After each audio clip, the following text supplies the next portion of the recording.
Homologação de acordo extrajudicial.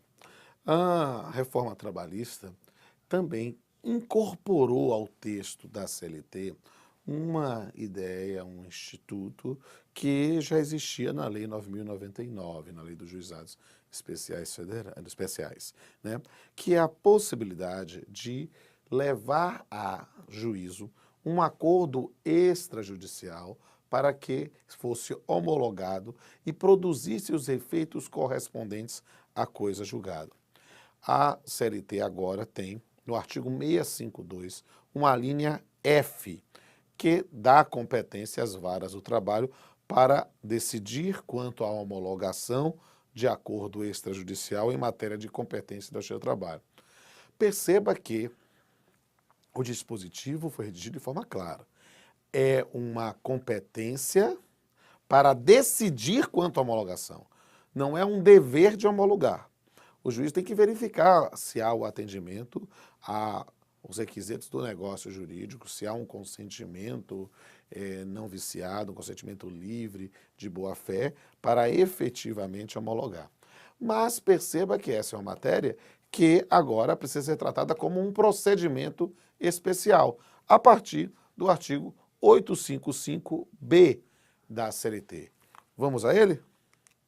O processo de homologação de acordo extrajudicial terá início por petição conjunta, sendo obrigatória a representação das partes por advogado.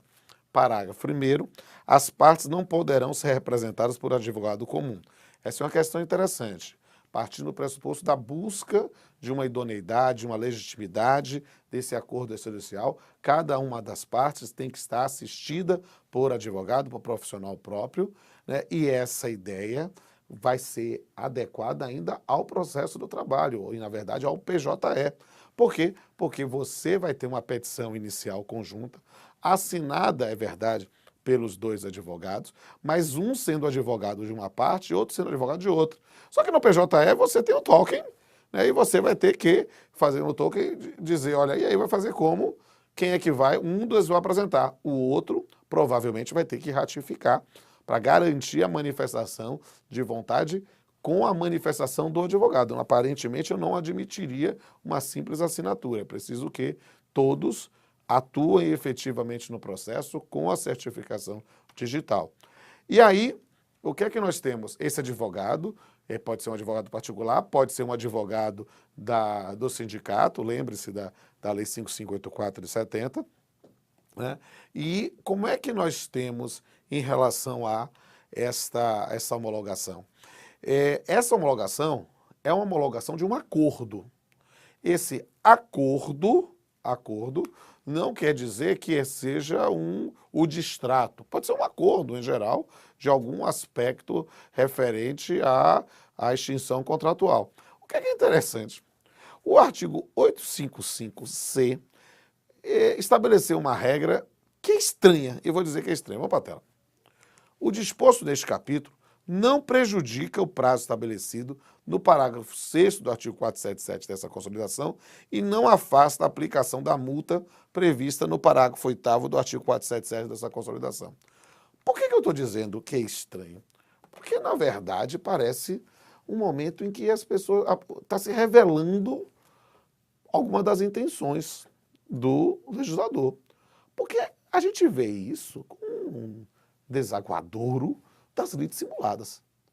Porque quando o cara fala que é um acordo extrajudicial, mas o acordo extrajudicial não prejudica ter um prazo para pagamento de verba rescisória, que é para vocês, e ter uma multa se ultrapassar esse prazo, significa, na verdade, que o indivíduo está propondo ou pensando no dispositivo para homologar a rescisão. E isso é, sem sombra de dúvida, ao que remonta ideologicamente às práticas da lide simulada. Por que eu estou dizendo isso? Porque é óbvio, se for um acordo de verdade, isso poderia ser aberto mão. Porque se é acordo de verdade, nós estamos discutindo uma demanda e não aspectos acessórios, né? Dizer que isso não afeta vai dizer o quê? Então o juiz passou os 10 dias, ele não pode homologar se não tiver a multa 477, é isso? Porque vai se interpretar quais as consequências desse dispositivo. Só que é interessante que o dispositivo foi trabalhado também com um aspecto procedimental, né? Você já sabe que a petição inicial deve ser conjunta, que cada parte tem que ter seu próprio advogado, né? E aí ela é apresentada ao juiz, que a homologa, depende, ele vai analisar, ele vai fazer a triagem, vai verificar o processo e vai dizer o quê? O artigo 855D. No prazo de 15 dias, a contar da distribuição da petição, o juiz analisará o acordo, designará audiência, se entender necessário, e proferirá a sentença.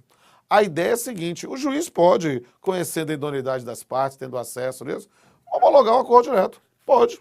Considerando, temos advogados que são militantes, que já conhecem, que estão lá, têm sua credibilidade, ele pode homologar direto, não faz audiência. Mas, a priori, ele pode, querendo ouvir da própria parte, que está tudo tranquilo, faz, designa audiência e lá homologa. O proferirá a sentença é a sentença homologatória desse acordo extrajudicial, né? Que tem que ser levado em consideração também para efeitos estatísticos do CNJ, né?